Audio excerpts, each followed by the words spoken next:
কাকতাড়ুয়া দাঁড়িয়ে থাকে দত্তবাড়ির চত্বরে।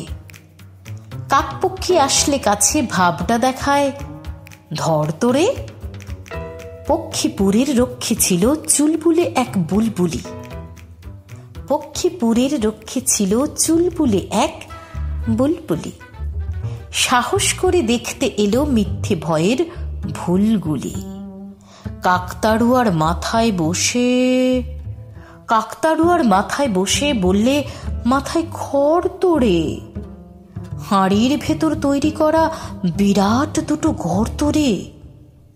হাত পাগুলো তৈরি বাঁশের, ভেতরটাতে ঘুন খালি।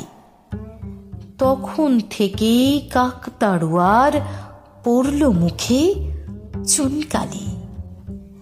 তখন থেকেই কাকতাড়ুয়ার পড়ল মুখে চুনকালি। কাকতাড়ুয়া শব্দটার সঙ্গেই কাক বা পাখি তাড়ানোর একটা ব্যাপার লুকিয়ে আছে। মাঠের মাঝখানে এরা দাঁড়িয়ে থাকে, মানুষের মতো দেখতে, তবে মানুষ নয়।